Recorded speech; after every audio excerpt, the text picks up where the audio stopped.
Welcome back. Episode 38 of the Ground Up podcast. There's four of us. We're all developers based in the UK. Between us, we have a £250 million pipeline. And every week, we talk about all things property and business. But this Uber driver was saying, he's saying it's the quietest period he's ever seen. Like, he's never seen it like this. Clubs are shutting down in London. Bars are shutting down. Some people are trying to say it's the cost of living crisis, which I think it definitely is. People trying to save some money rather than blow it on New Year's. Working more for less. And I bumped into a really wealthy guy that I know that lives in Hong Kong. He runs an art auction company, and he said he's working harder for less. And then obviously being in the States, same sentiment. I think the world is hurting. What actions would you take or could you take as a business owner now operating in this environment? So we're on a conveyor belt running faster and faster, and it's so difficult to stay ahead that small businesses, it's almost impossible for them to win in this game. There's only so many changes you can make. That's cool. That's good. That there is the secret to happiness right there. Round up sound. Ooh, yeah. Real estate deals. We lay them down. Let's get those deals.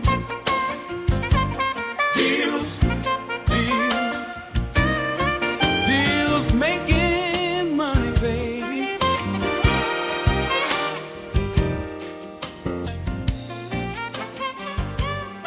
Happy New Year. This is 2025, the first recording that we're actually doing in 2025. And for any new viewers watching, we are the Ground Up podcast. There's four of us. We're all developers based in the UK. Between us, we have a £250 million pipeline. We run multiple businesses in the space. And every week, we talk about all things property and business. So there's a little bit of housekeeping for you. We've also released the Ground Up Network now as well, which is a place for developers and property people to come together and share and hive mind ideas, resources, things like that. It should be a great tool for anyone looking to get into property or who's already in the property space, wants help with delivery, access to live calls with all of us, things like that. So you can find the details for that in the link on the podcast.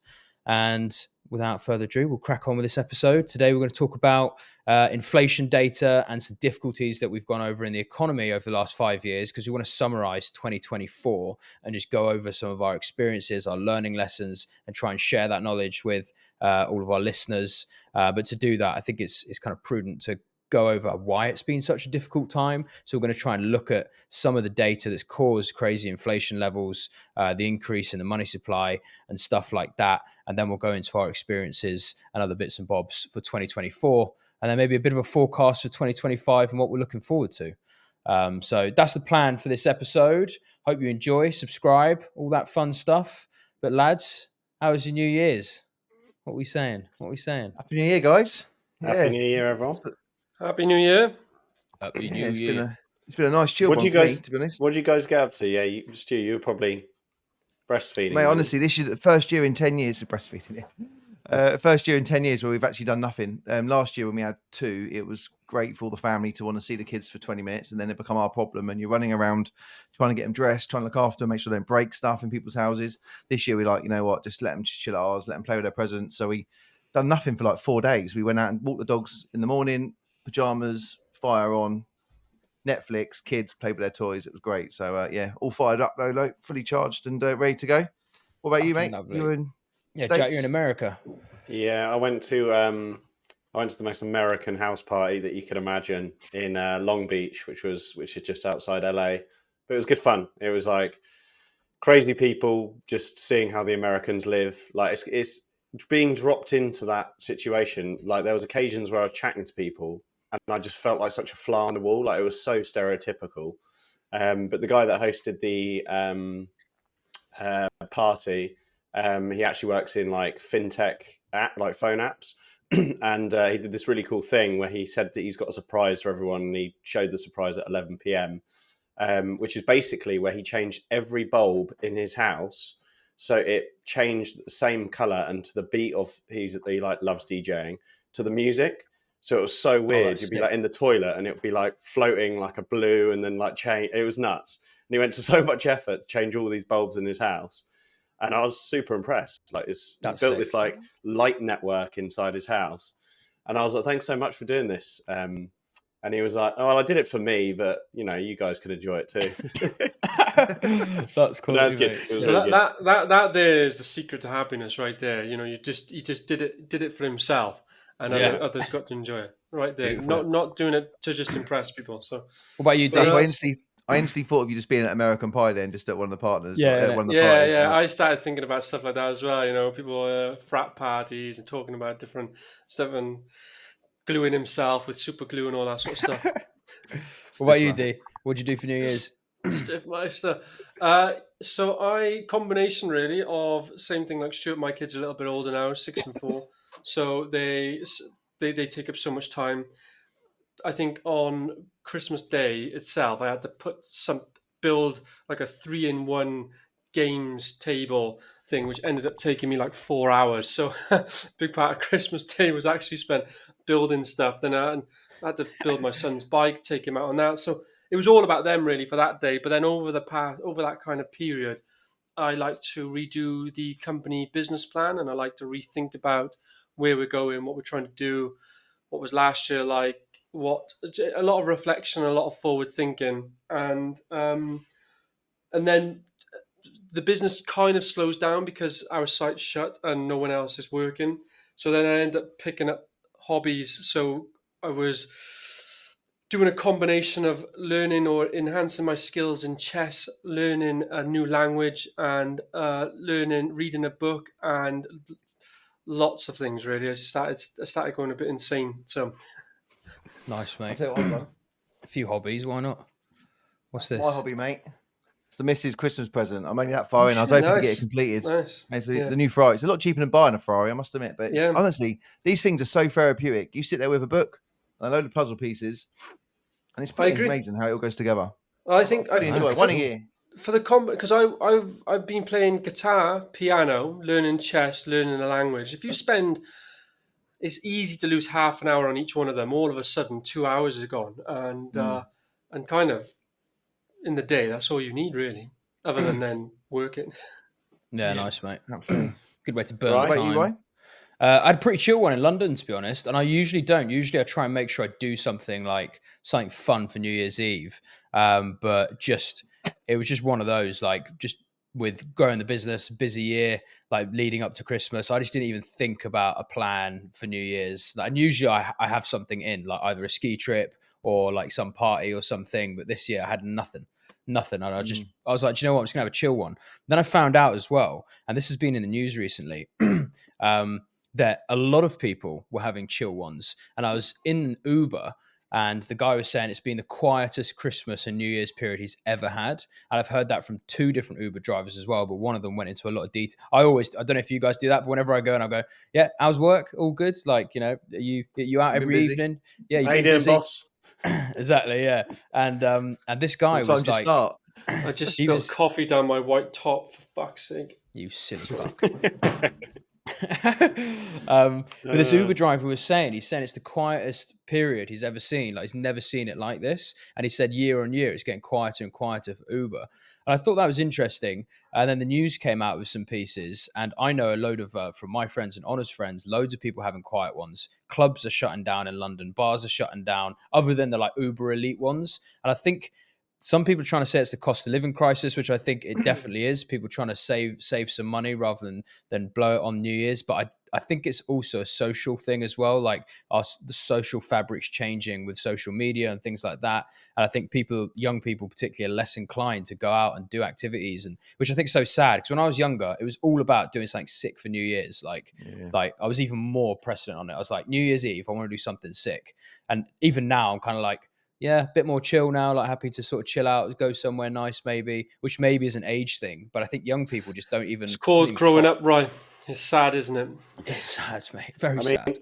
I think the culture is changing slightly as well. Like, drinking isn't as big as it used to be.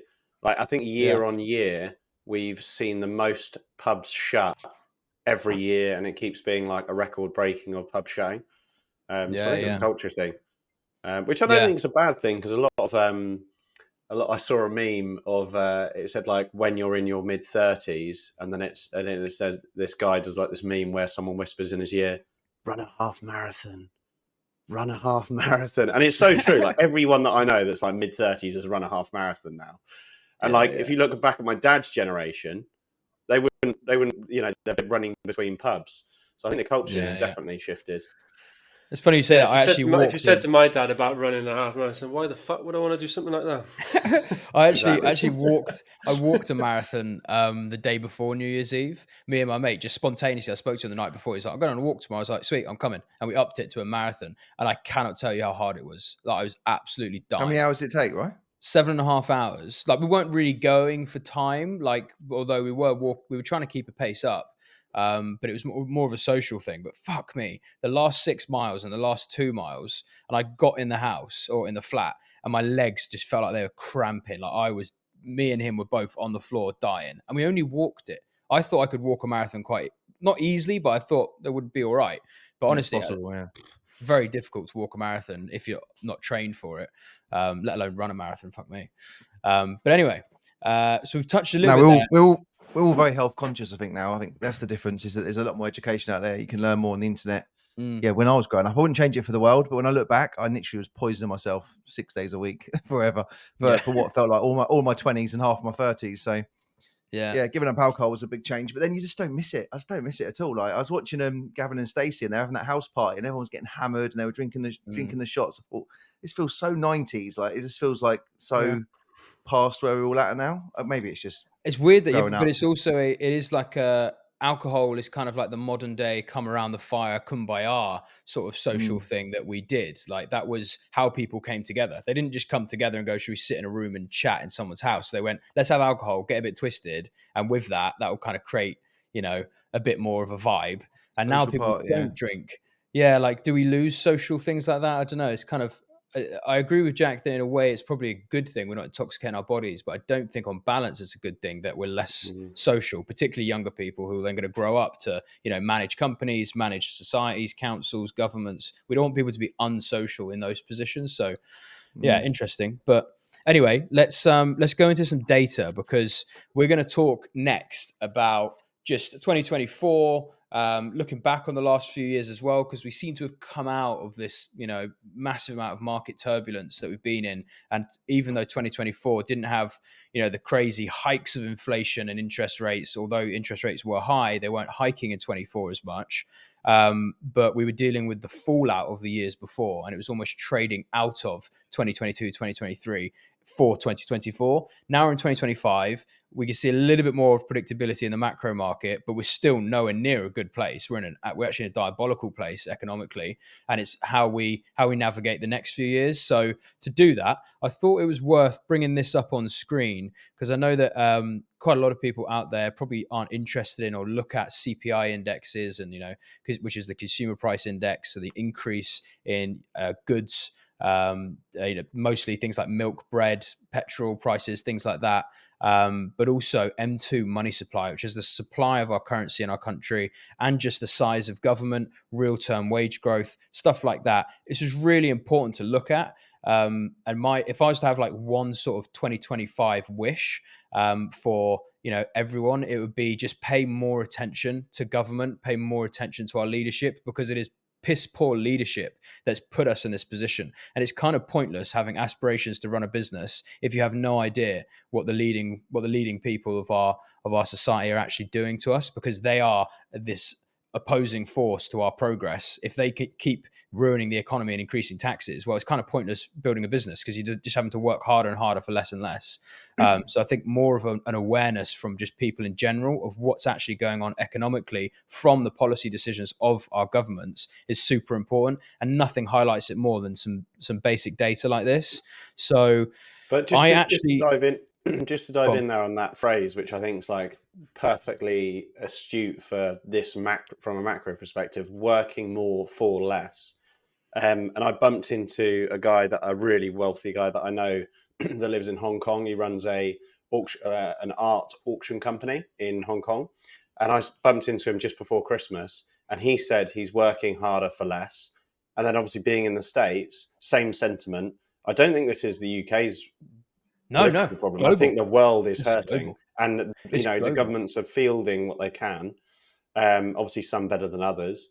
But I think that's just the general mantra. Like, most people are working harder for less, and that's just the backlash of what goes down must come back up, and vice versa. Well, it is, but I think which is why I think 2025 is a really important year for us to learn from the mistakes of basically the last few decades, but particularly the last 5 years. And the M2 money supply is a good way to look at this. But we need disciplined leadership from our politicians. They have to understand economics. They just don't understand. Anyone who's a socialist just fundamentally doesn't understand how an economy works. An economy is the aggregate amount of the extrapolated time and energy from an individual human being, and you can't debase that by increasing the money supply and increasing government, which are unproductive people. You're putting more pressure on the private sector, and then the private sector gets squeezed. You then try and tax them for the squeeze, and they get double squeezed, and then we hit recession, and eventually we hit depression. And our politicians just don't even know that, because they haven't bothered to learn about money or learn about the economy. And the reason it's a global issue is because you've got things like the World Economic Forum. We live in a globalist world now. There's this push for globalism, push for diversity, equity, inclusion, all these things, environment. Like the environmental movement in the UK alone is going to cost us trillions. That's the private sector. It's going to cost us trillions to meet net zero targets, and we need to reverse all these trends. But we can only do that with the people, like the populace, understanding what these impacts actually have on us fiscally. It's all good saving the polar bears, but if it comes at the cost of our society, then kind of what's the point? There's got to be a better way. As devil's advocate, devil's advocate though. So what if I posed a question, and for those listening as well, maybe thinking it, let's assume that the political parties don't change and the political leaders don't change.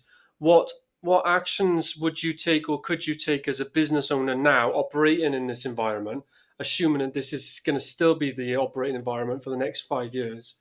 How would you be changing how you're running your business? Accumulate scarce assets. I think that there's only one thing you can do, regardless of running a business. If you live in a world where they debase the monetary supply, where they overregulate sectors, making it harder and harder to conduct business, the easiest out is just by buying into scarce assets. So like houses, property is a good one. Gold, fine arts, commodities, or Bitcoin. Like, those are the ways to hedge against what is very, very poor fiscal policy. I don't think there's another way, because if you trade in a business, but then you've got oppressive governments, higher taxation, lower wage, like real term wage growth, that you're always going to be fighting an uphill battle unless you've got some niche industry dynamic where you're not really affected, which is where commodity based industries can do all right, like, big ag and stuff like that, or mining facilities. Just to challenge that 1 second for more of a simple business, like a service-based business. If you're, so for an example, we went to this restaurant in America, which is a Mexican restaurant. It's been running 50 years, have been handed down 3 generations. They're shutting up shop because they're going out of business because they can't afford all of the costs that they're dealing with. And when you look at that business that's been stable for 50 years, you say, where's the problem? I think from a service-based business, they can't focus on fixed assets because that's very much an investment perspective rather than a service-based business that will probably accumulate those types of assets from profits. But you've got to generate the profits in the first place, right?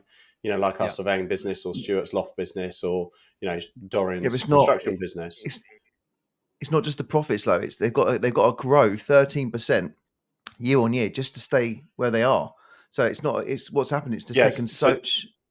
Go on. Completely agree. And the point that because I was like brainstorming of why this business is going out of business, and it's because the market has changed more than they have, and it's those service-based businesses that aren't willing to change. So let's say the market from 5 years ago is probably 35% different in cost, tax, running, overheads, utilities, like that. Those changes are coming into place.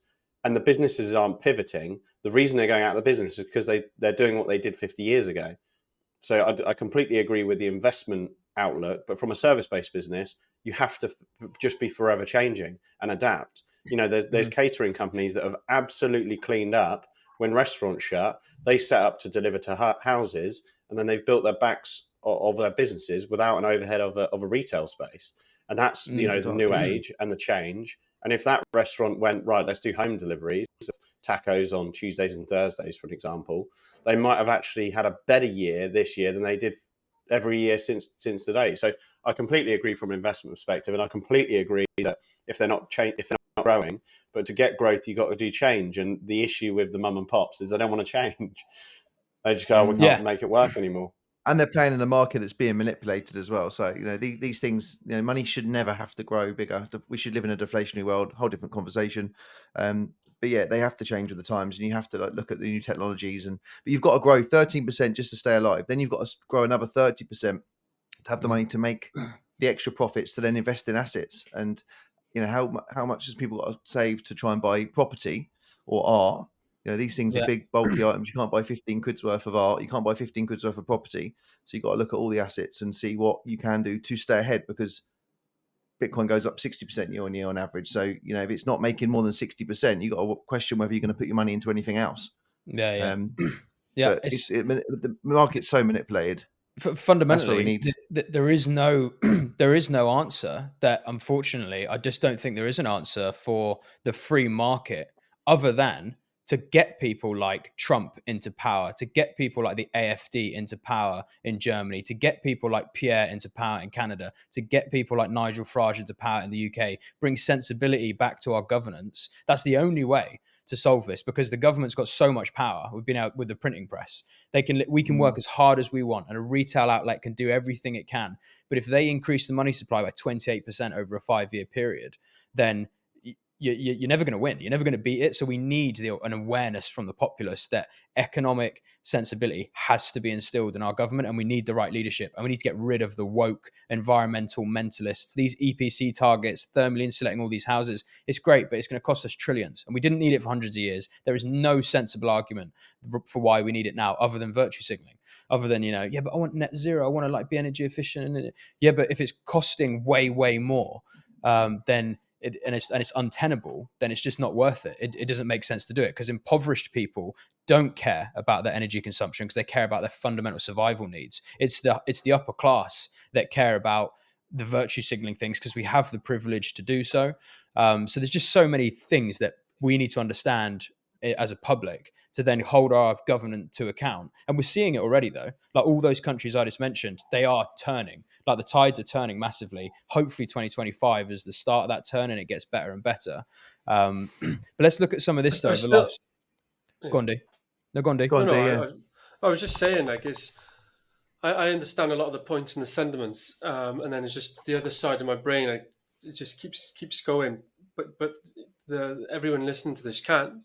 Was a lot of what we're talking about there, and just because of the nature as well, as we discussed in a previous podcast, the nature of politics in the UK is fundamentally different to how the US politics works, for example, and how things can happen over here is different as how it happens over there. Is that everything we're saying here, whether we like it or not, takes time, takes a movement, a revolution, all that sort of stuff. It's just like all the people that have a business now, looking to get into business, looking to buy assets now, they have to take action today. So there needs to be some form of, whilst all that needs to happen, great, but still, what do they do about it today? Even if they're up against a rigged system, how can they develop some form of advantage against it in today's environment? There is one sort of like staring in your face example, and if you're running, and obviously a lot of our listeners are going to be in properties, they're on the right path anyway. Because if you're in property and you're trading against a scarce asset class and you're holding that asset class, even if it's for a temporary period, you're at least hedging against short-term inflationary effects. So I think using property as a utility for your underlying business is going to be great. So that's a good sector to be in. But you have to manage the debt levels and be careful of the debt in a world where the debt levels of our economy are volatile.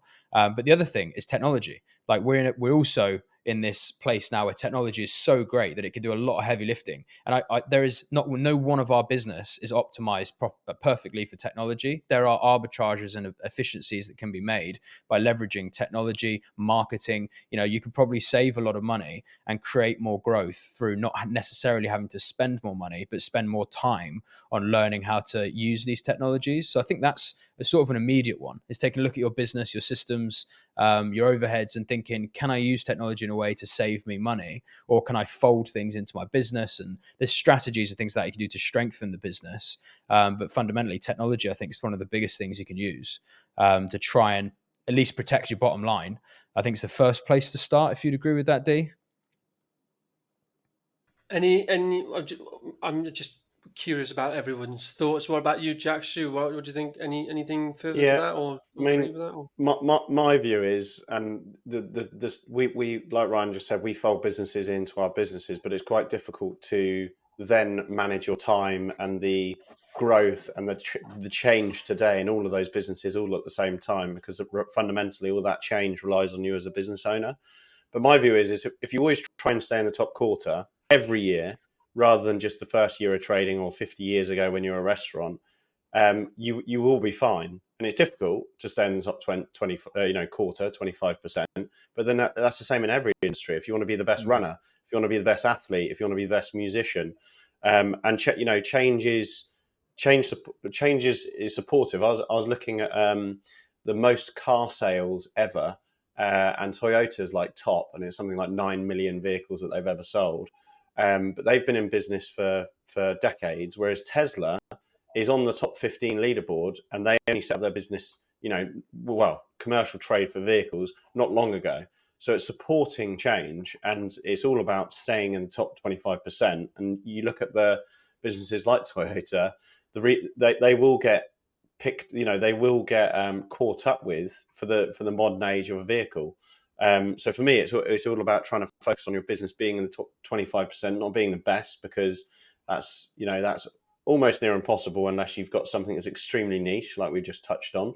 And it's almost, very difficult to come up with an idea that is niche. So actually, doing something that hasn't been done before can be a costly venture and also very difficult to cash flow. So to touch on that, I just think that you need to focus on being, not in the, sorting the wheat from the chaff, not being in that space. And to do that, you've really got to be on your onions every year and focus on the change. Like Stuart, if I said to you, what have you done, this year that's different to last year, you'll probably come up with a list of changes in Skylofts, but it's a very established business, and it's all about focusing on that change. Well, all I know is that to get 20% ahead, I need to either increase my order book by 20%, I need to increase my costs by 10%, and or lower my overheads by 10%. So, and I've got to do that just to pretty much stay where I am today. And I can't control that because I'm living in an environment that everyone lives in. The richest, the richest elites and the poorest people all get hit by inflation. But when it's so easy to print more money, that can it's just increasing faster and faster. So we're on a conveyor belt running faster and faster, and it's so difficult to stay ahead that small businesses, it's almost impossible for them to win in this game. And yes, there's only so many changes you can make. I can increase my prices by 20% year on year, but no one's going to buy because no one's got the money in their jobs and their capacities. It all trickles downhill. So they're not getting pay rises because their businesses can't afford it because they've got the same problem. And that's where the government, who don't run businesses, don't see this problem. None of them understand economics really. And until anyone actually understands what money is, then this, like Ryan and I, our eyes are opened. Once you've seen it, you can't unsee it. It's almost so obvious. My whole plan, it's so obvious. My plan is to create whatever I can, run any business, become a hairdresser, run a property business, take any profits I can that's accumulative profits from income, and buy Bitcoin with it. And that's the only thing that I've seen in human history. I do think that's important. Sorry, Stu. I think it's important there from what you said, Stu, is basically, and you have your reasons, and I'm not saying any disagreeing with you on that regard, but ultimately, your stance there was because whether you can't or don't want to or have other focuses or the market won't allow it. Ultimately, what you're saying is that particular business, if it can't grow above a certain growth rate, which outbeats what the environment is commanding, then you are right. You will be working for less basically, and it will be a downward spiral over time. Now, the key for anyone listening is to understand that. That's the biggest. It's about conscious decision making. Knowing what rate you need to grow at to remain in real terms level over a period of time, or grow in real terms. Everything just comes back to real terms. And if your business can scale past those, that growth, and you can do that fine, then great. You should carry on doing that, building surpluses, and then taking that money and putting it into, as you guys have already said, either reinvesting back in a business that's outgrowing the requirements set by the market anyway, and because then you're going to be ahead over time, or putting it into other assets that further hedge against inflationary pressures like property or scarce assets or commodities or whatever it is. So, but that's the key definition there from what Stuart was saying, if you would agree with that, Stuart. Yeah, totally, mate. And to be honest, the only other better investment than Bitcoin is 100% invest into your own business, because that is the only thing that gives you 100% return on your investment. So definitely invest in your business. I'm just saying that I get less benefits now and reward myself a lot less than I did 5 years ago. So all this money printing that happened through 2020, 2021 is now come back to bite everyone with a vengeance. And I think this is going to be a multi-year problem. We're all hoping to get through 2024. I'm seeing this year the downturn in the market. I'm so interested to see what happens with the states. I know we're not talking about the states, but with the Doge, the Department of Government Efficiency, I think the government over there is like 5.9 million staff. I think there's like 3 million contractors and like 2 million employed, and they're going to try and cut 80% of that. And a bit like what happened with Twitter is like you cut 80% of the staff and the product. I use X more than I've ever used Twitter. Now I get all my news off of there. I look at it every day, where I never used to use Twitter at all. And they cut their cost by 80%. So if the states can do the same, that's just going to open up the floodgates for all global economies, all governments around the world to go that they're doing it. We need to do it. So yeah, who knows? I'm hoping this doesn't get too much worse, but we can only really hold on for another few years before it just turns really sour for a lot of people. And then there'll be all sorts of problems. Let's look at this data, because I think it'll be useful for people out there to just sort of get an idea of what we're kind of talking about here. So what I did yesterday is I went onto the Office of National Statistics, which is a government body that looks and is meant to look at and track key goods, items, services, all things like that, and look at the price differences, the inflation or deflationary effects on certain items of goods and services over different periods. Now, I went on the Office of National Statistics and I looked for a whole load of different basic items that we could try and pull from. So much of it is convoluted. And there's if you look into macro trends a lot, it's known that the CPI, which is a consumer price index, basically a basket of goods issued by the government to track inflationary costs, but it is a manipulated basket of goods. They add and omit items based on certain metrics and thresholds, like the volume of the items, quality of the product, diversification of the items, things like that. Basically, they can control what the political view of CPI looks like for political reasons. And it's become so bad over the last few years that they're trying to say we're at 2% inflation. We are nowhere near 2% inflation. We are significantly higher than 2% inflation. But that's how they've manipulated the basket of goods. And when I went on the Office of National Statistics, you can see they don't even have the data for a lot of items until 2021. So they still don't have the last 3 years of data for things like dry foods, bread, all that kind of stuff. It was very hard for me to track down real prices. It should be so simple. It should be a universal metric that they're tracking for all items so that you can cross compare super simple. But they track them in different metrics. They track them in different baskets, like their own small baskets. Super difficult to try and pull it apart. So I went for the most simple items you could think of and essential items to give an idea of what inflation really looks like. So just to narrow in on that, we've got here, we're just looking at the increase in goods from 2020 to 2025, so a 5-year period. So actually, this goes to the end of 2024.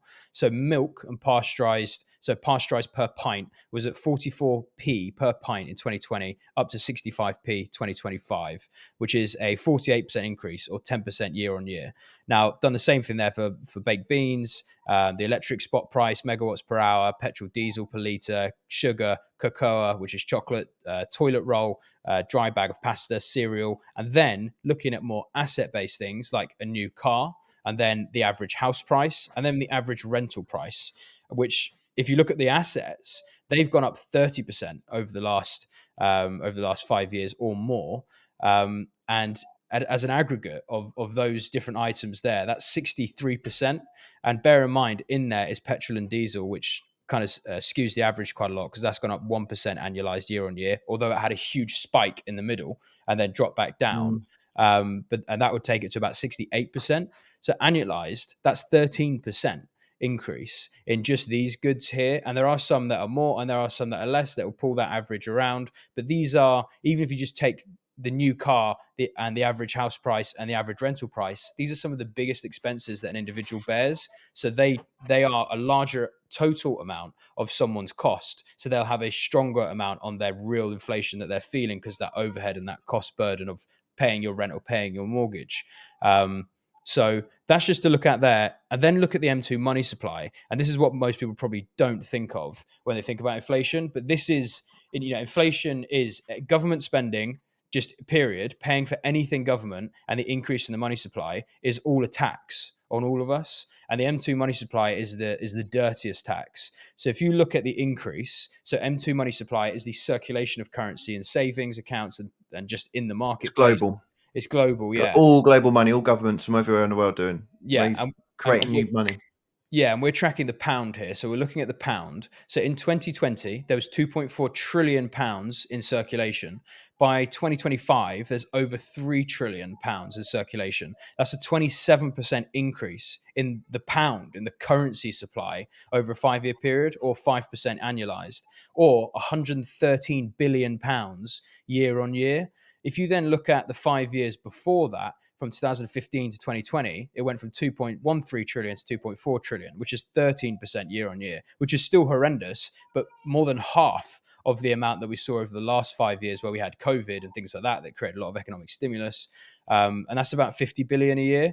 But that doesn't actually show the real disparity here, because if you then look at the annual amount in this 5-year period from 2020 to 2025, and then the annual amount from 2015 to 2020, we're talking about a difference of 28% year on year, or 141% over a 5-year period. And that is the real cost there. That 28%, that's pretty much inflation annualized, because that is the currency supply. And that's why so quickly we've gone from 2019, where everyone was feeling pretty good, even though we had awful governments, awful efficiency, awful regulation, print all this money. And now everyone's kind of scared and going, fuck, I can't hold on to my purse. I can't save any money. I can't buy things. I can't get on the housing ladder, because 28% year on year increase in the money supply is an astronomical amount of money.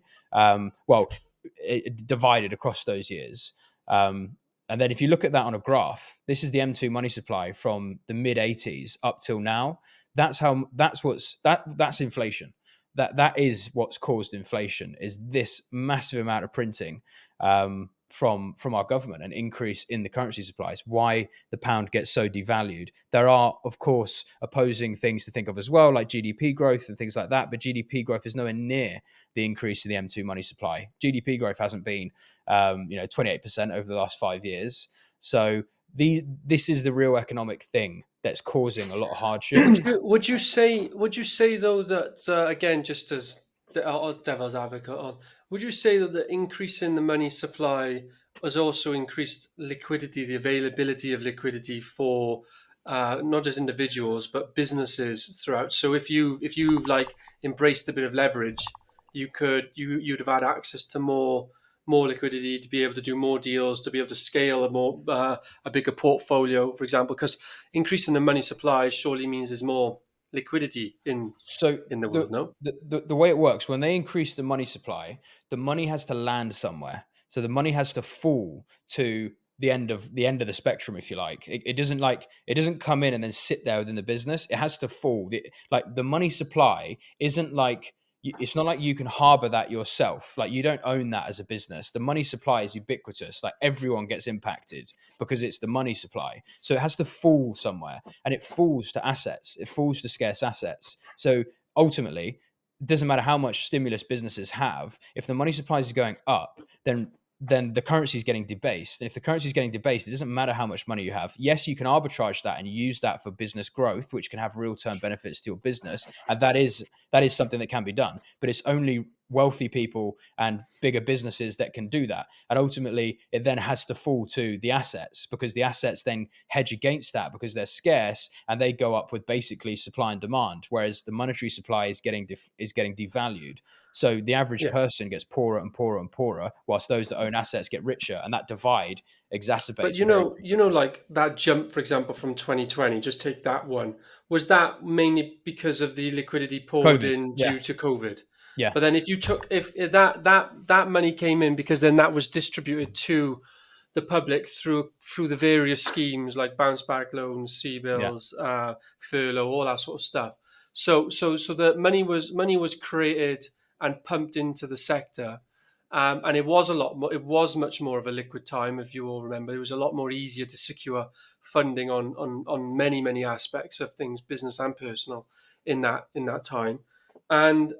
But would you say though, like, there's always an argument for those things, isn't there? And is if they inject the system with money, it's going to cause inflation, because there's going to be a lot more activity in buying.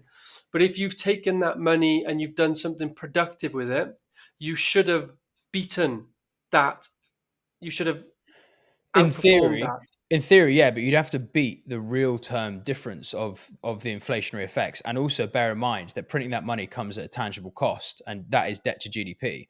So then the government becomes more over bloated, taxes go up, and there's all these opposing forces. Ultimately, printing more money makes a society poorer. That there is no way around it, because just again, back, if you rewind the clock back to 2020, then, and let's just say a government imposed full on lockdown, what would you have done then? Not pumped this, not injected the system with money? Not locked down. Shouldn't have locked down. Assuming you did lock down. I think that's a difficult one to say, because there's a lot of information to show that we should have locked down. There's a lot of information to show that we shouldn't. And if we didn't lock down and more deaths were had, we wouldn't be looking at a screen of money. We'd be looking at a screen of deaths. So I think the world's going to prioritise health. We're talking about two different things. You can't just say there wasn't data. Like when they issued the lockdown, there wasn't clear data. I mean, this is a whole political context. Assuming they did lockdown. Assuming they did lockdown, let's just assume that the data was.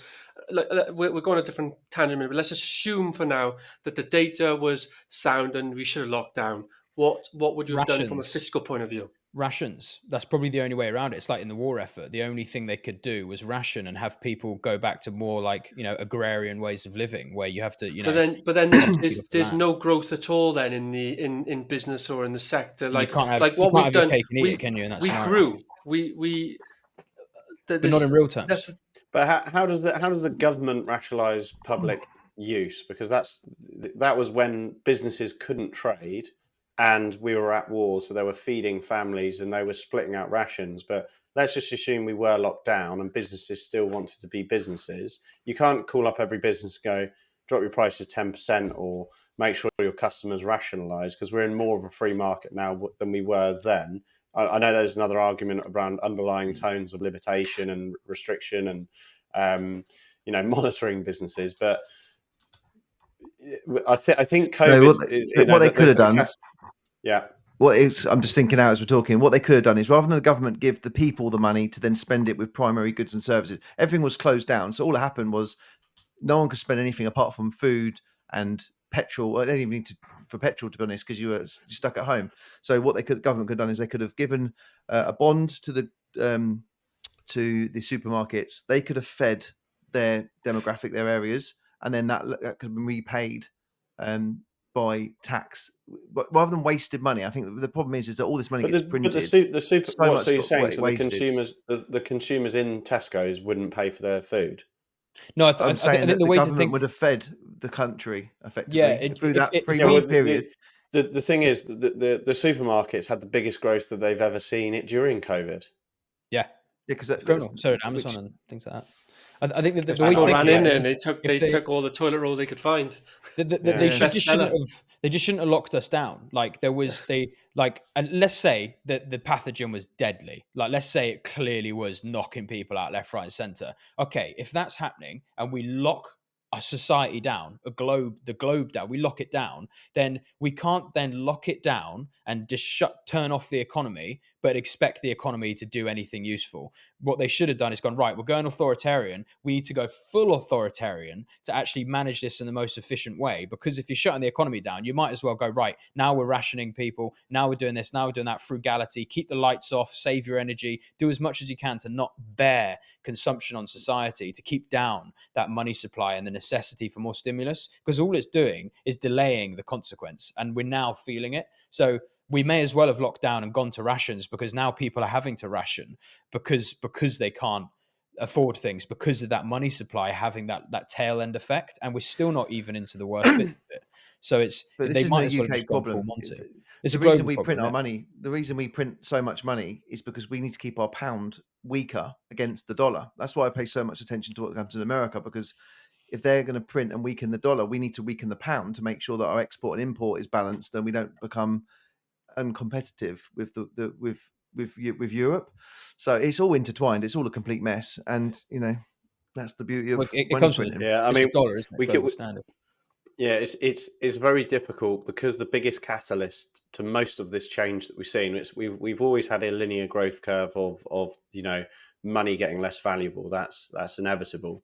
But the biggest spike in this, which is causing difficulty for businesses and people, is COVID, which is a completely different. It's not a .com boom or a credit crunch as such. It's a health problem that was thrown into the mix, which has changed the landscape, and we're now recovering.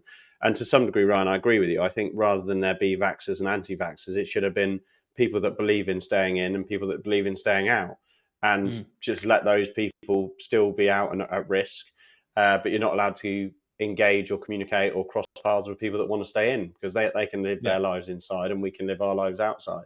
So I completely agree with that. But it's very difficult to contextualize why we're here, because health is a very different thing to the monetary markets. And whether the information is wrong or right, it's what happened, and we're in that world. I construction was allowed to still go ahead, so I was out on sites. I flew to America. I was out and about, but that was my choice. But the majority of the population weren't, which is why we're in this state of affair as bad as it is. Yeah. I mean, let's the have a money. look at They could have been more. They could have been more conscious about the money they were printing. The amount of people I know that went and got 45 grand brand new vans, transit vans, and spent money on stuff that was not necessary. That's the pain we're now feeling. Where if they actually just done direct food for 6 months or 8 months, where we could all sit at home, have a lot of the basics covered, but they were trying to do it under speed as well. So the quickest thing to do is just. Do you know what I think? Would have been really useful is that the bounce back loans I don't actually really hate, because even though we've borrowed a load of money, businesses have to pay that back. And if there was a way to, I think that when the government's giving out money gross, they should be giving it to the person. So the person's responsible for borrowing that money, like you would if you walked into a bank. And the result of that would have been people would have been a lot more cautious. I know tons of people that started doing private jobs for cash and still being on furlough because they're on furlough and they couldn't go out and run it through their books. So that's just absolutely taking double dipping into the income, Jack, because it's free money.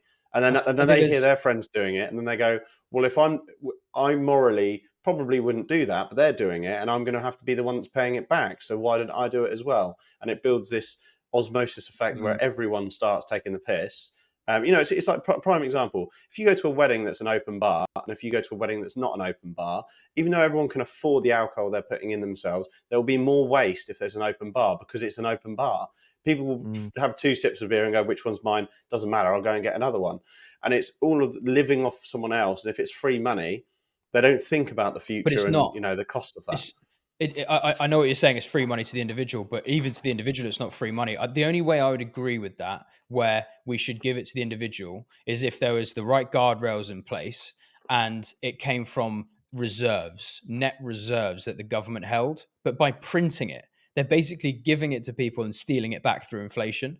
Like they're basically going, have this, and we're taking it back. Which I agree with. But everyone's got to pay for some of us, right? Which is the principle of the open bar at a wedding. The person that paid for that was that one person. But if it's gross, then the problem is there's no responsibility, and the short-sighted people take advantage of it, and the long-sighted people try and avoid it. But we can't. We live in this country, we pay tax, and that's the only way to avoid it is to move country, which a lot of people won't do, obviously. So I completely agree with you. Yeah. Well, let's look at the last couple stats. We didn't know we were going to get dive down in COVID again. Start of 2025 deep. Just the last few stats to look at as well, just to put all of this into context. So government spending in 2020 was 850 billion a year. It's now 1.2 trillion a year. That's a 41% increase as well, which is 8% year on year. The average salary sounds like inflation. That does. I mean, yeah, well, exactly. Minimum wage has gone up 40% since that time as well. Just construction costs have gone up 40% in that time. I think the whole world is 40% more expensive.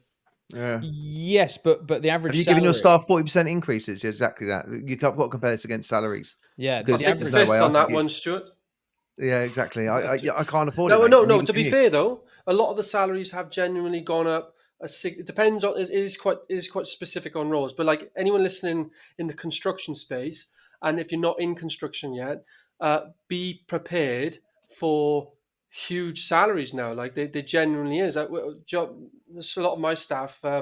We pass them back and forth on when we see new jobs go live. Like I think we seen yesterday. A director of housing at Bristol Council job went live yesterday. The salary is 150 to 180 grand a year, more than the PM for a director of housing role in a not the chief exec, even just a director of housing.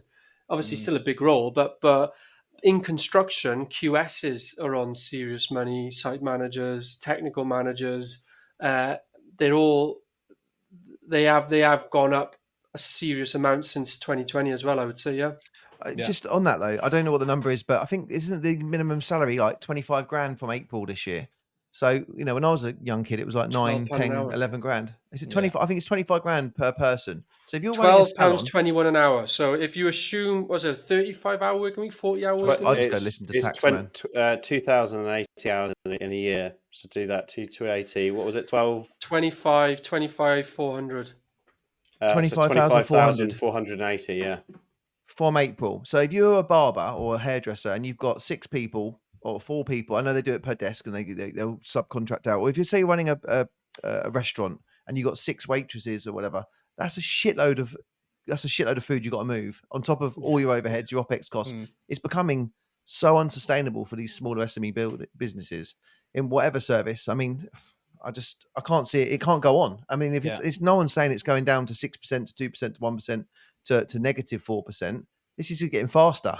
And it ain't slowing down. There's also something to consider with construction wages and engineering wages and specific like niche trades is that there are less and less of these people year on year because less people are training in those sectors, which also creates its own kind of inherent industry inflation.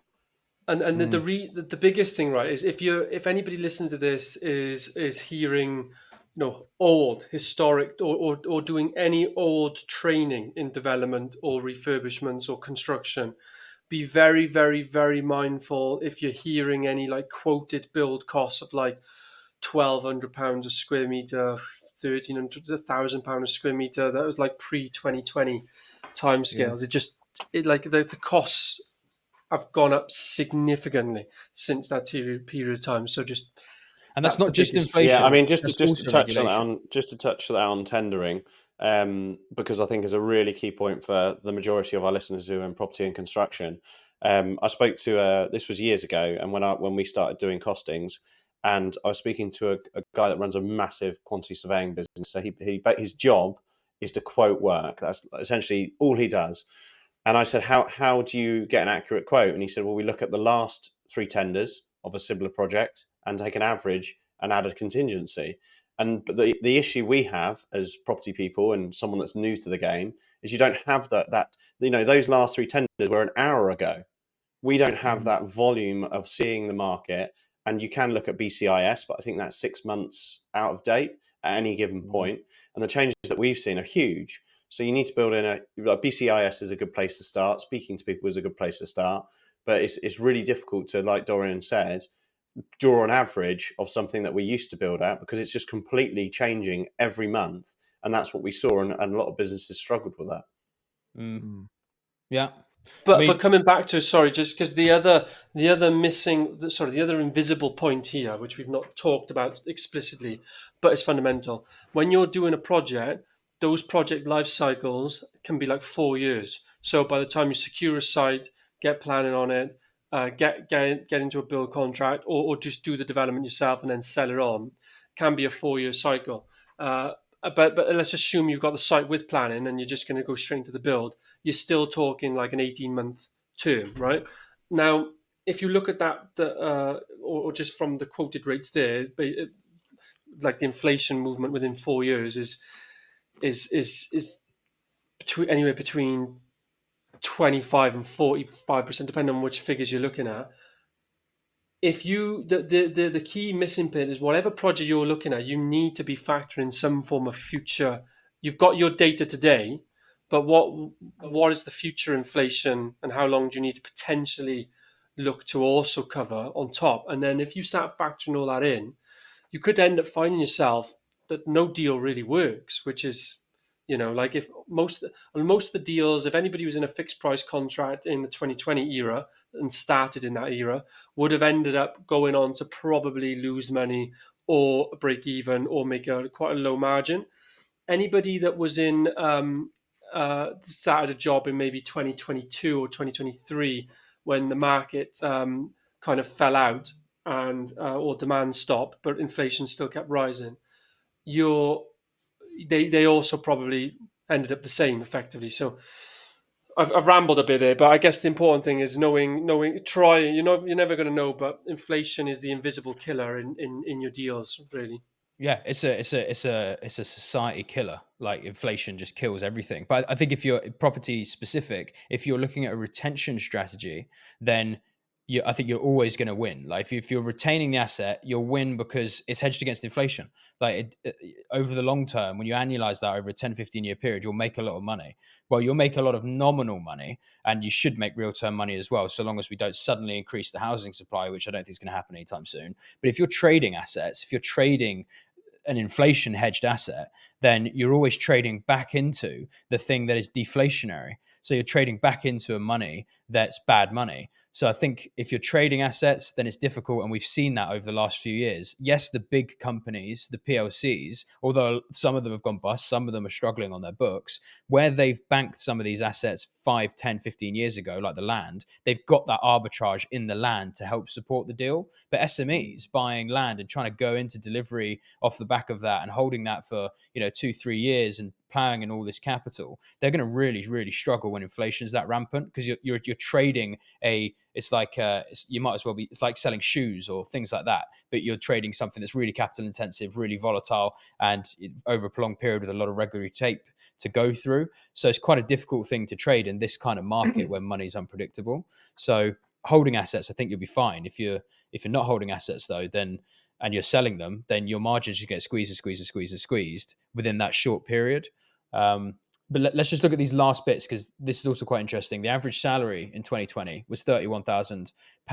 The average salary in 2025 is forecast to be £37,000. You got a new slide? Which you got a new slide for this? Can you see this one here? Yeah. Yeah, I just can in see the middle. Yeah. Sorry, I was reading the top line. Yeah, no worries. The top line was just the government spending, which we already went over. Average salary £31,000 to £37,000. That's 19% over the 5 years, or 4% year on year. But the actual tax take, and yes, you have to factor in a couple of things here, but the average income tax take in 2020 was £6,200. So we're talking about absolute sums here. And then January 2025 will be £8,050. That's a 30% increase. So average salary went up 19%. The average income tax went up 30%. Now, yes, because the average salary is a gross amount, so the net take will be marginally more for the individual, but that net take is nowhere near the inflation rate. So the average salary's moved, but you've gotten a lot poorer because inflation is so much higher year on year. So you're not only are you paying an absolute sum more in taxes, even though your wage has gone up, you're making less because inflation's so high. So people are getting poorer and poorer, and this is like almost the evidence of it. And just two other interesting stats. There's an estimate that over the last 5 years, there's been over 10,000 new regulations added to industry-wide in the UK. And for 10,000 regulations to be added, there has to be a whole load of people on public expense coming up with these regulations and enforcing them. And then there's been That's a 400,000. shit ton of regulation. It's a lot of regs. And then 400,000 new public sector staff added as well, which also contributes to the government spending increase. So it's not just inflation there; it's also the government spending. There's also the actual recruitment of more staff for the public sector. So that's it with that stuff. There's just another snapshot for anyone watching. Just real quick, right? You've gone back now. Just on this one, interestingly, I was looking. I go back to the one you were just on with the basket. I was looking at the top items, which is 12 items, and only 6 of them are relevant for me. And I Googled like milk, and now 50% of the UK public drink alternative milks rather than milk, cow's milk, obviously. And interestingly, what I would love to see here as a stat is like volume of sales, because milk going up, what is that, 20p? Well, 21p. Is all good and great. Let's look at that. But I actually think that the volume of sales has decreased. Therefore, the cost of per item will be going up naturally. So that what this doesn't pick up on is those items. Things like sugar isn't. I don't put sugar in anything that I eat, but it goes into obviously the production of a lot of things that I eat. So that's quite relevant. But it'll be interesting to hear from you guys how many of those are actually relevant for you. Well, I mean, it's just a very quick one. Is this a consumer price index of what consumers pay rather than like wholesale rates for things that like? I think it is a mix of wholesale and then the retail price as right. well. Okay. Because with milk's used in so many things in terms of like from a manufacturing wholesale point of view that I can't see. I know what you're saying about alternative, but I had almond milk this morning in my shake, but I can't see how demand's gone down personally. I think it's gone up probably, but I could be wrong. If we're going to have that semantic debate though, Jack, as well around the volumes and things like that, which I agree, there's always those things to look at, and it's how they manipulate the CPI because they can kind of pick and choose what can go where. But you then also need to have the semantic debate on deflationary technology, because a lot of these big companies take on this kind of technology that should deflate the cost. And you actually see that in technology. So software, iPhones, cars, like the output of benefit from those products is massive. Like it's hugely deflationary, but we don't see it in these kind of foods and things like that. So you kind of got to weigh all of that. If we go semantic on that end, you also have to go semantic on the manufacturing end as well to see that, well, why aren't they actually decreasing their costs over time and getting like, wholesale benefits and using AI and replacing robotics and autonomy, and Amazon does this stuff as well. And Amazon has reduced the price of a lot of goods. So there's quite a few like arguments we could have about, but ultimately it's just because they print more money and because the government costs us more, it affects every price. Every price just goes up.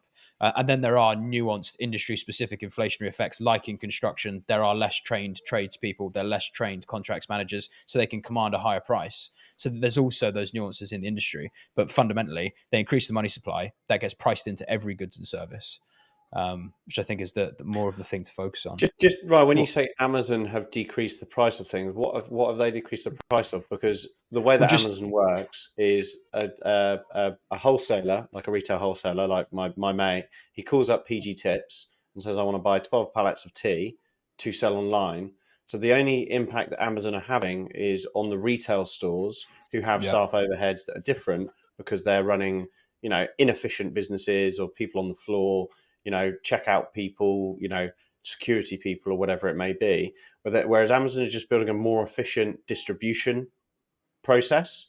So the businesses that create tea and coffee and whatever you're consuming as a consumer are actually still the same price at wholesale. For an Amazon, they're actually more expensive because they're buying less of it, because there aren't big, 100,000 square foot units that are distributing as much tea as Tesco. They are. They are, but I think you're missing one big thing, which is market competitiveness. What Amazon's done is created a ubiquitous shop window for every product that you can price compare ever. So every company has to be much more diligent on their pricing. So they've managed to suppress pricing volatility within certain products and certain markets, because now the consumer is not constrained to the retail store. They have an open marketplace of, however many options of a certain product that they want to buy from all these different brands in one search function, that creates a force function for cost competitiveness. And that in itself is deflationary, which is what the internet's done for goods and services as well. Now, if you want to find a broker, well, I don't just go down the high street and find one guy. The internet's provided a marketplace of brokers that now have to compete on a national scale rather than just a localized scale. So these technology just is deflationary, and any company that utilizes technology will deflate market costs for anything, although maybe not in nominal terms, because the money supply goes up and then it doesn't look like costs are coming down, but actually in real terms they may be stabilizing or even coming down. That's more what I mean. It's not necessarily that they affect the manufacturer's cost, but they are affecting the manufacturer's ability and therefore the seller's ability to compete in a marketplace that's now a lot more competitive because the consumer has more optionality. And the internet fundamentally. I completely agree. Amazon is essentially building convenience and it's online retail. That's what Amazon is. But the people that sell the stock on Amazon are still buying it from the same suppliers at probably a similar price, maybe slightly more expensive because they're buying less volume at the moment. Have you used TikTok Shop? Have you used TikTok Shop? Haven't used TikTok Shop. See, TikTok Shop's fascinating because what TikTok Shop's doing is coming. It's basically a way to buy straight from China without the middleman. So I bought toilet roll on there not long ago, and it is fucking cheap. And it's the same with any other household product. You can buy it way cheaper on TikTok Shop in bulk items than you can on Amazon, because they're using direct supplier to China, and that's another argument for that. More competitiveness from the retail standpoint. So we got an Amazon, and now you have a TikTok Shop competing with that same marketplace. Wait till it gets stopped at customs at port, Ryan. You have to pay import duty on it. Well, yeah. I mean, when last time I bought something large from China, it got stuck at the port, and I had to ring them up and be like, "Where's my package?" And they say, "Oh yeah, no, it's here. You just got to now pay tax for us to let you have it." I'm thinking. Yeah. Oh yeah, I forgot about tax. Well, that's where tariffs are. It was funny. I was playing golf with the father-in-law, and he lives on like a retirement golf course. And there was this 82-year-old man that turned up, who was called Mel.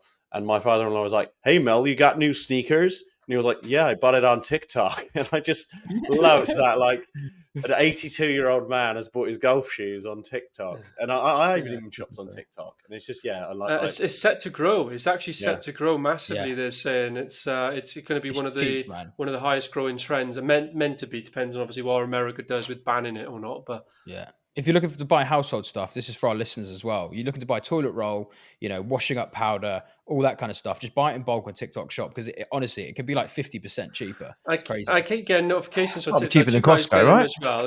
TikTok's sending me notifications saying, "Do you want to sell menswear? You are pre-qualified to sell menswear." And it wants me to sell menswear. I'm like, I'm not selling menswear. This is all I wear. All three of you, are you all on TikTok, are you?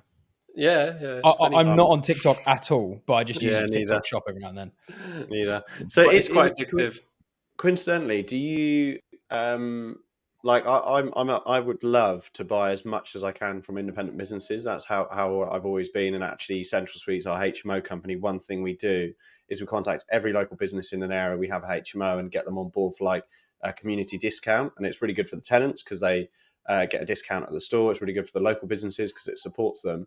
And I'd rather buy something from an independent business and pay a little bit more. So an example is I've always bought my washing detergent from Tesco just because it's convenient and easy. And on Goldman Sachs, one of the businesses was like a new form of washing detergent that's completely natural and blah, blah. And you can subscribe and save. And I was like, brilliant. That's solved that solution. I know a good business that I can trust and now buy my detergent that way. And I'm trying to pull away as much as I can from going to Tesco. Even meats, I'd rather buy it from the butchers than from Tesco's in itself for a number of reasons. To support the business, but also it's better for carbon footprint and blah, blah, blah, and also probably better quality. But I'd be interested when you said like buying your toilet roll. I know there aren't any independent businesses that probably could go in and buy toilet roll. But are you guys of that nature? Or shop in Henley? I definitely am when it comes to like... Restaurants and stuff. Oh Yeah, shit! like That's a great name, mate. Well done. See, you're natural for it, mate. Little corner shop.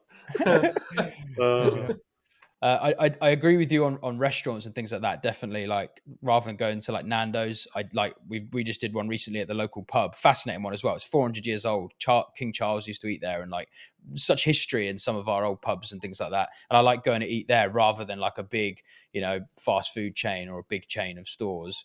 But I don't really buy things like clothes and stuff like that. I've had this T-shirt for like 5 years, and I mean, so unless you buy a lot of stuff, then don't you like it's commendable, Jack, it is, but don't you think though that those independent businesses should really be also, I don't see how an independent business should be developing a digital arm of their business in today's world. Like, it's only set to grow. They should be bolstering their traditional business with yeah. So, like you see some on TikTok, like they're just traditional businesses. Like, there's one that was trending recently. It was just a fish and chip shop, and they managed to go viral, get trending, and then they have visitors from all over the world now going there for just fish and chips. It's just a standard traditional unsexy business that's blown up on the back of on digital. So they have their traditional customer base and their high street frontage, but they've also got a digital aspect to it now. They're just funneling leads from that would have never ever visited ever before.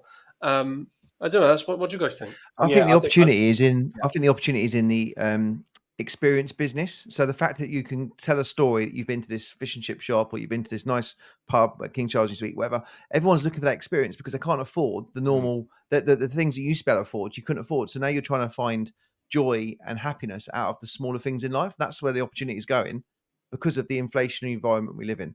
It always comes down to that. And just quickly before I do forget, that table you had in the pounds that we just looked at, it'd be really interesting if you can share that with us or put it on the Ground Up network. I'd love to just run it with the Bitcoin price in 2020 and 2025 because the inflationary world we're all living in is the complete opposite in the deflationary world of which I live in, which becomes a lot less stressful and easier to sleep at night when you live in a deflationary world, which is there is an opportunity now to live like that. And the same with these other businesses is that I just wanted to get that out there because I was going to forget about it. I think send it over to me and I'll just pump in the price. I nearly put it in, but I was like, I won't put it in for this one just because I want just because of we'll share it on the Ground Up network because that will be fascinating to see how cheap the world has become. Yeah. I'll just to touch on Dorian's point, there's some businesses that will never be digital, like your barbers, coffee shops, where you buy lunch typically. Yeah, they will. Of course they will. I disagree. I think they will. I disagree. You'll have a drone cutting your hair. Fundamentally, Jack. That's a drone cutting your hair. A drone will cut my hair this afternoon. They don't.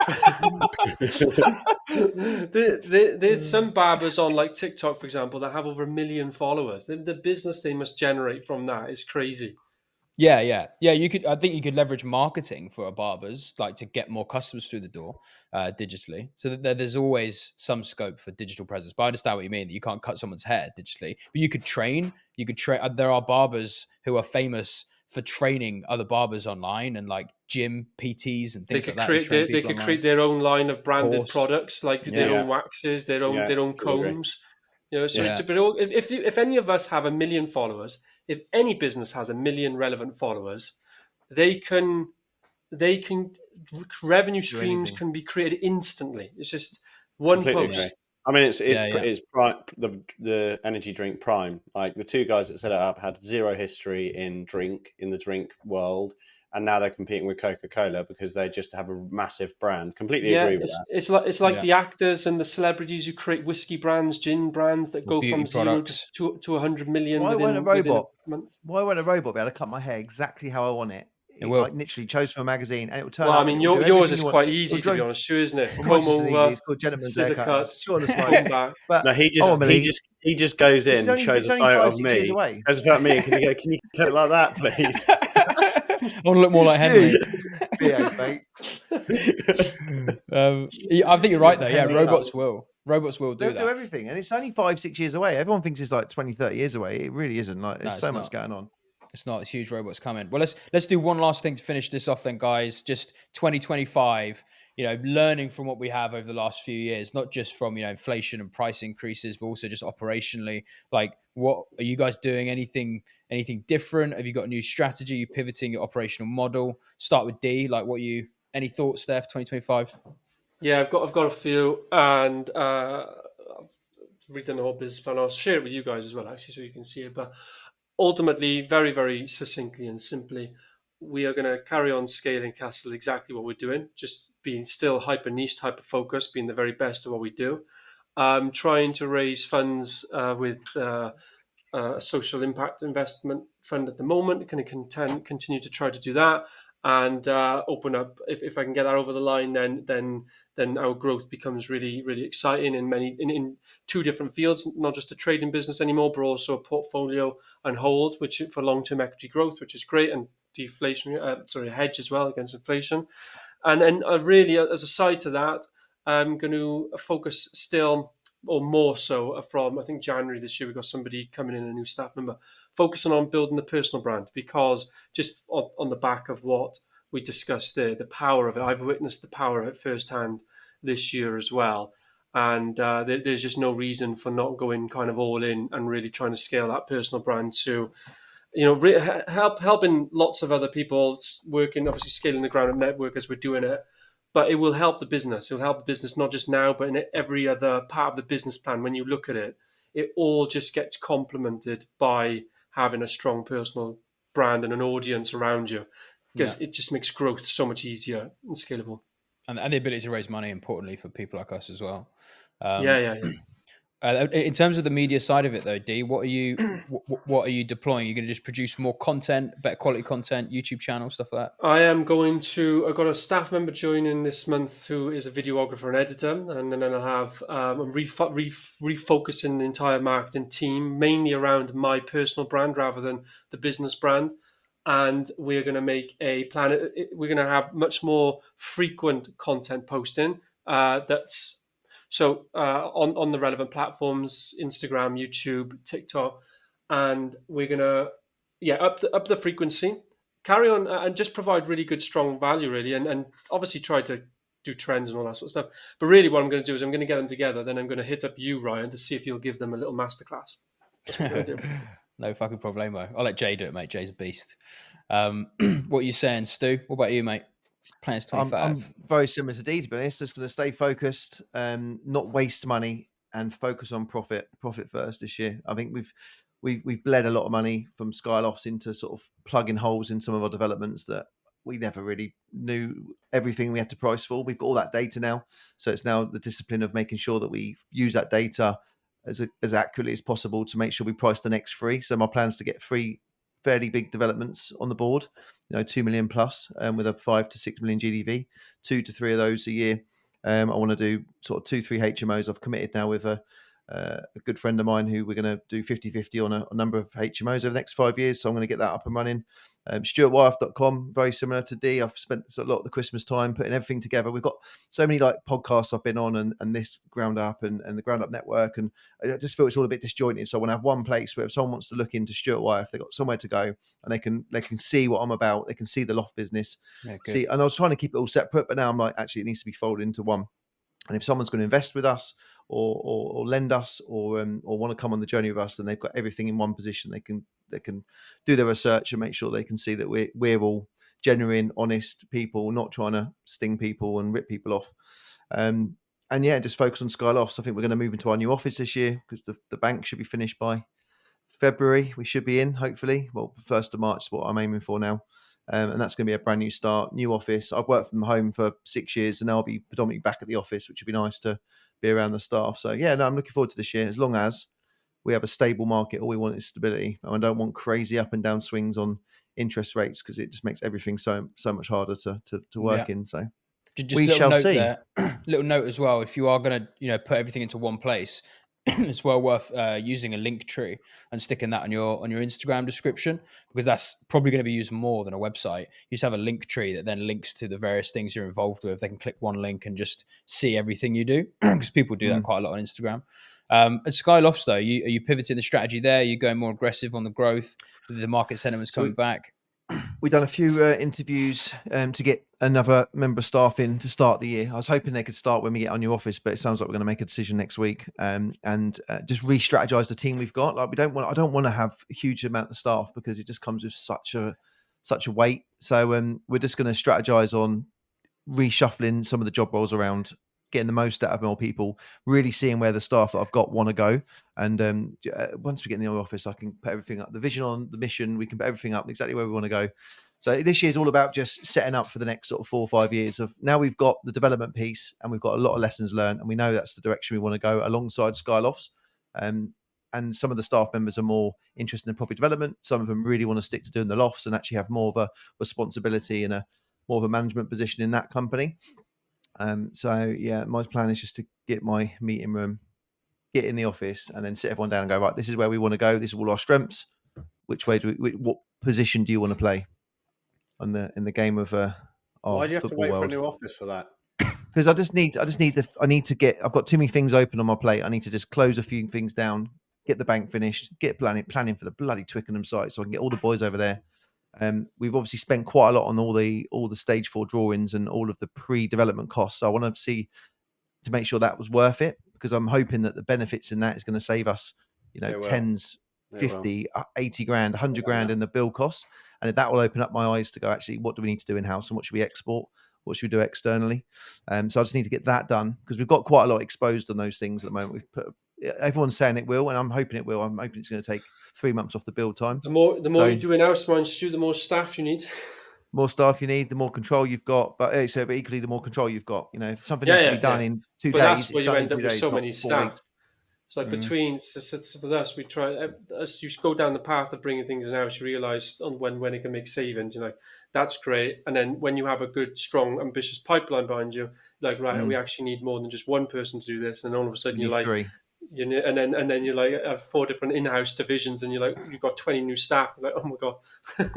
Yeah, which is then harder than running the business, is managing all the mechanics in that business, which I've done in the past. So I've sort of learned those lessons and know what I enjoyed and what I didn't enjoy about growing a business to 24 staff. And it's just not for me. I'd rather work with a smaller team and just work more humbly and more nimble and really focus on profit, because that's what it's all about at the end of the day. It's not about the overhead, the turnover now. It's definitely about the profit. And if we can focus on these little bits on all the developments we do and the lofts, then we could potentially make 4 times, 5 times more profit than we're making at the moment. So yeah. Nice. What about you, Jack? It's similar, actually. I'll split it out into each business. So we're a low labour cost business. We've got a high turnover, low labour cost business, and a lot of the deals that we're doing today or have done are less margin, because we've got to build market share, reputation, cut our teeth on certain things. The delivery that we're delivering at the moment had a lot of reinvestment, so it's hopefully going to be a lot of sales and recapitalisation.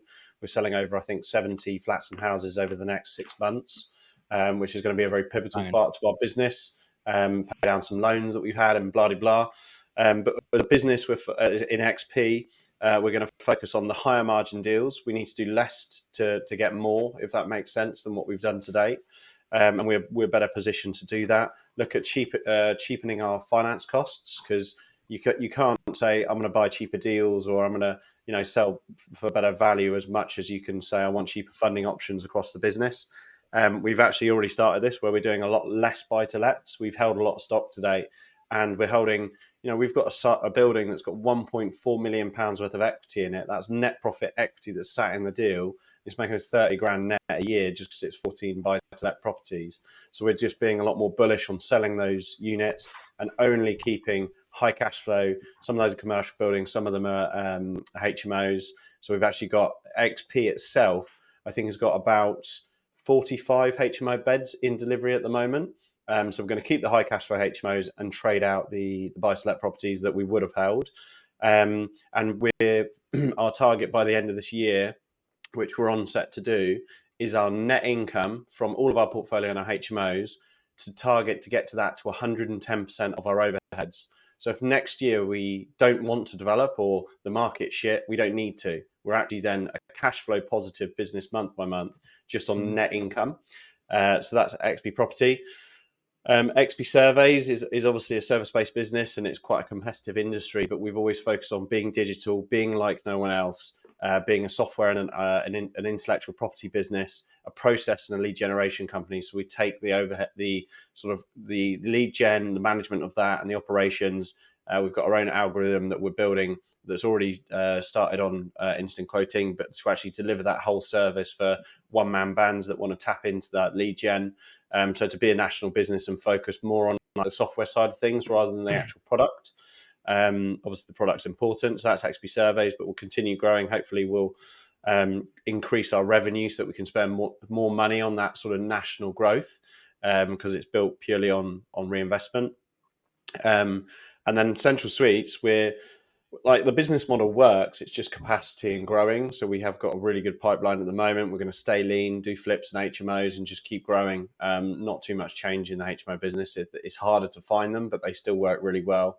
And that's very much obviously a legacy type business that really starts to come to power in like 10 to 15 years, when you really start refinancing chunks of capital out when they're still high cash flowing.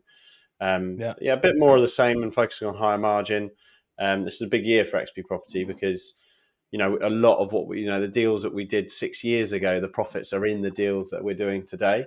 So we haven't realised that profit on those deals before, but we will, get that reinvestment back, which, just need a big raft of sales this year, but exciting. So you want to see stable interest rates, stable inflation numbers, so that your consumer, people are going to buy the apartments or the houses off of you, are going to buy it with more conviction rather than try and either wait and buy. And I've learned that actually speed is more important than value, and pricing them right is so key, because when you're carrying a site towards the end of it, your blended finance cost might be 1% of that apartment. So if you think about that, you're selling an apartment every month, it's going down in value 1% to you, which is your profit could be 10% or 5% of your whole profit, and you quibble over an agent's fee being 1.25 or 1.5% within a month.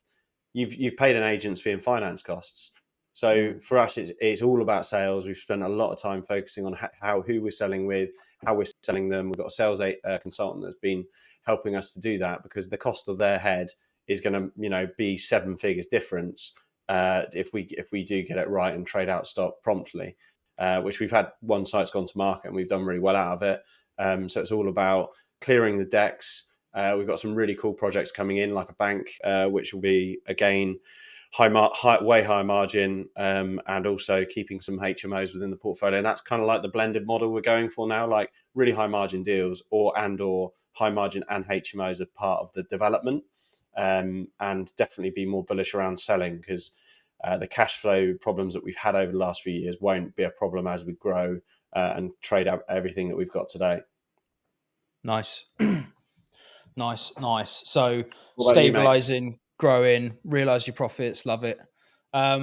We are stabilizing. That is the plan this year, because obviously we grew a lot last year and doubled our overhead. So we doubled our headcount, which we needed to do to fulfill the scale that we were doing.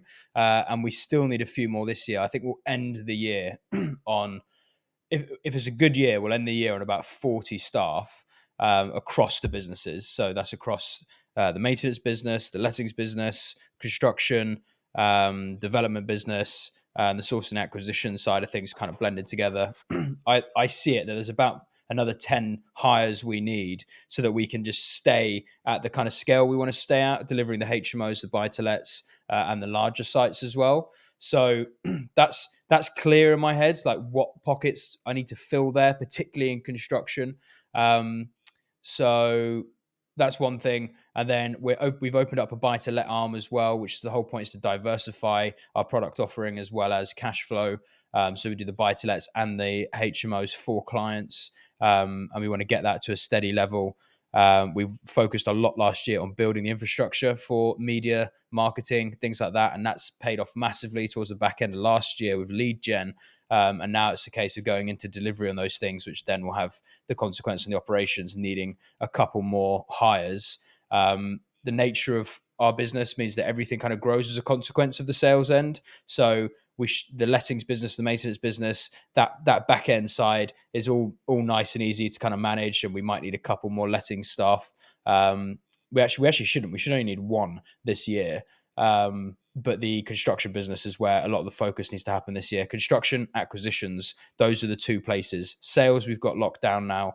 The back end management is fine, but that middle delivery bit in between, we need a back office admin to support Kat, so Kat can perform more of the bio-admin function. So she's controlling procurement of materials. I know we're going to need another contracts manager in the office to help with Kane. And then we're interviewing next week about 6 new site managers to find 2 site managers. And once that's done, we're then in a position where we can deliver everything. And then it's just sitting back, managing it, and trying not to grow as aggressively as we did last year. Other than on the buy-to-let side and possibly a little bit more on the HMOs.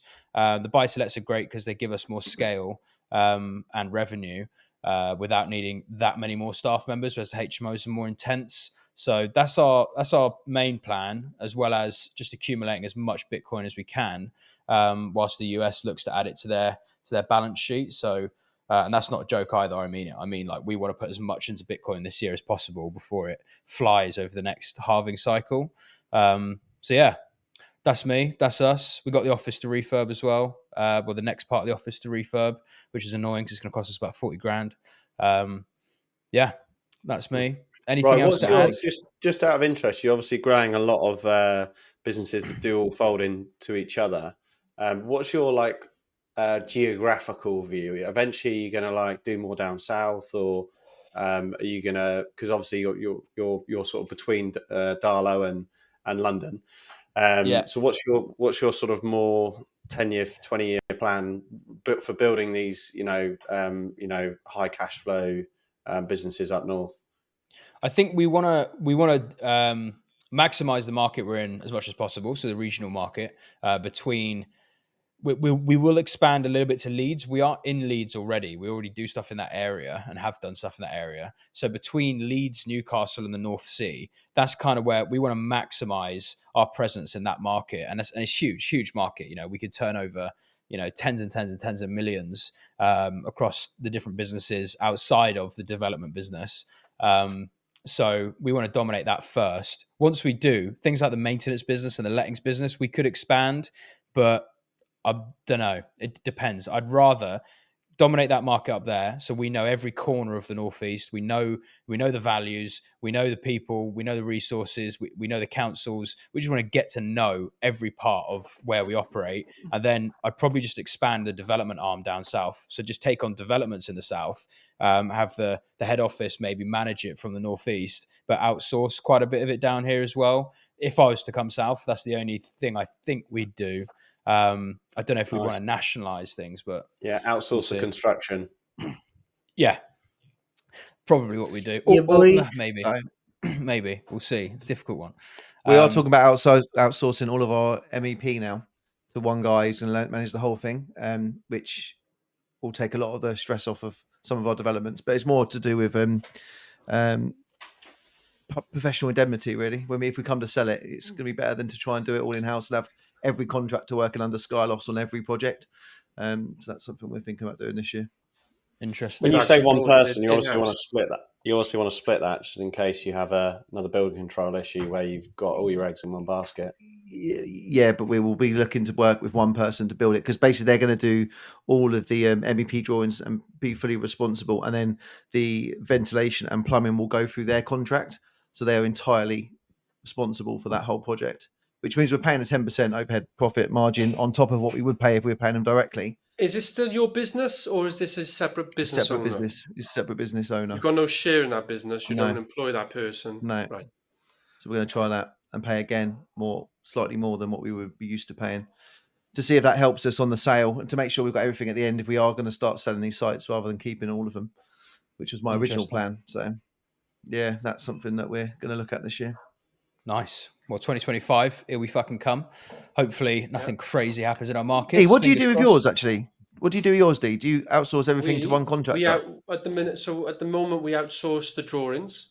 Yeah. And we get we go out to a few different designers, because we have quite a lot of sites at when I know you do as well. So it can get bottleneck, because you're not the only client to that one firm either. So they can be bottlenecks. So yeah, you can be in a queue. But we outsource the drawings. They sign up to a deed of appointment, collateral warranty. They have PI insurance, blah blah blah. And then we have launched an internal M&E division I've brought in an operations manager to head up the division and a QS to head up to work on the commercial side of it. And we have a combination of directly employed trades, so sparks, plumbers, and also then subcontract one-man band type subbies who give a fixed price. And then we have an in-house buy-in department that does all of our construction groundworks buy-in. They also do our M&E buy-in, and we run it like that, basically. So it's a separate company. It's called Castle Building Services. It's owned by Castle Construction. It's a subsidiary company, and it does its own tender price. It does its own CVRs and its own cash flow, and it's got to run. It has its own overheads. It's got to cover it. It's got to cover a margin. So and then the KPIs of that business are: it's got to build to the program set by construction. It's got to build safely, obviously, to achieve our safety scores and be reviewed by our internal CQ manager. It's got to achieve the relevant quality and, i.e. be passed by us and the client and not have to be ripped out and building control passes it off and all that sort of stuff. And if the issues starts coming from them, then obviously you'll fail the KPI. And then fourth, it's got to be commercially viable. They've got to maintain the margin. So whilst the overall price they give is still got to be competitive with if we went out to a subcontractor. And you got one, or how many directors have you got running that business? No directors, just me. Just one. See, that's what I'm trying to avoid. I'm trying to avoid it being me or down to me or my team and more employees. So I don't mind that. In fact, I'm reading a really good book at the moment. It's on the founder of NVIDIA, and I tell you what, his management and leadership style goes against everything. Yeah, Jensen goes against everything traditional they teach in business schools, even, and in what you'd see in corporate America and just corporate companies. He has 60 direct reports, from the book. 60. They've got a relatively flat line org structure. It is fascinating. I won't go into it too much. I don't want to spoil it, but I recommend you read it, and anyone listening read it as well. It's called. The book is called The NVIDIA Way. Yeah. Yeah, I've heard about Jensen Huang's management style. It's interesting.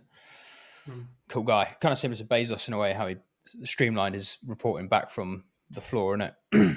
They don't want waffle. They don't want layers. They want to control. They're very involved. They know everything about the business. I think he's one of the longest serving CEOs in a corporate in terms of public company America, which is obviously very challenging to do. No, he's been in it for like 30 years. Sorry.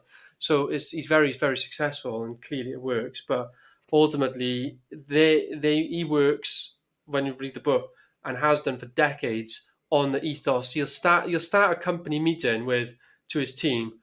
We're 1 month away from going out of business, or he used to, obviously, before they you just started straight. And if people just couldn't handle that level of transparency and directness and honesty and be held accountable, he didn't want them there. Just leave, go. It's like we are fighting on cutting edge technology. We're 1 month away from going out of business. You're here to work, and we need to be the number one. And we need to. I think there was a dispute with one of this. Something happened. They released a chip. When a competitor released a chip, he started an all company meeting with like, we need to kill these guys. Everyone stay in the office until we kill these guys. Do you want me to tell you a funny story about my dad's management, which sounds quite similar? So he ran a plant and tool hire company and used to rent out site cabins. And at the biggest point, which was when the story was told to me, not by him, by someone else, he had about 80 staff in the business. And apparently he got everyone in the courtyard of the yard area, every employee, from an accountant, bookkeeper, all the way down to a manual labourer, drivers, whatever it may be. And he did this once a quarter. And this was someone that told me that had been sacked. But basically, he used to, so there would be 80 people all stood in front of him who would climb on top of a site cabin. So he's got this authoritarian, like almost like a leader of the lion pack in front of everyone. And he would name the top 5 employees and give them a bonus there and then. And he would name the worst 5 employees and sack them there and then. And this culture obviously just bred like this, just like efficient little business that he had created. Yeah. But quite that's cool.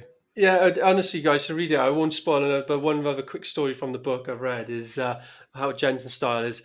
He'd have a meeting, and it'd be like 60 people in the meeting, and there would be someone who's like late on a project or something, or has not done something, and he'd call them out in front of everyone and be like, so and so, and then he'd say to the rest of them, everybody take note here. This is of how not to run a project, and just absolutely land into them. And now, and there's controversy around if you do that, but it is what it is. Like they're number one in their space for a reason. Ultimately, it's brutal. Yeah, I think it's something like if you put £1,000 into Nvidia in 2015, it'd be now worth $250,000. They're like the highest growth But rate the company. story's great. Like they lost money for the first 4 years. They nearly went out of business like 10 times. So again, I won't say it again, but read the book called The Nvidia Way. You will take inspiration from it if you run a business. Lovely. All right. Order On that it now. note, guys, Cheers, mate. we'll close out the podcast. So thank you everyone who's listened at home. We release these episodes every Thursday at 5:30 a.m. on Spotify and YouTube. Make sure you go check out the network as well. It's another one of our, I suppose we spoke about our individual businesses, but the Ground Up podcast obviously want to grow the viewership this year. We want to streamline the formatting of these podcasts and grow the network as well to try and offer wider value to people in the property space, undercut some of these guru trainers out there who are ripping people off for fees. So that's the plan. Check it out. Links in the description. Big love and Happy New Year. Fucking sweet. See you later. Ground up sound.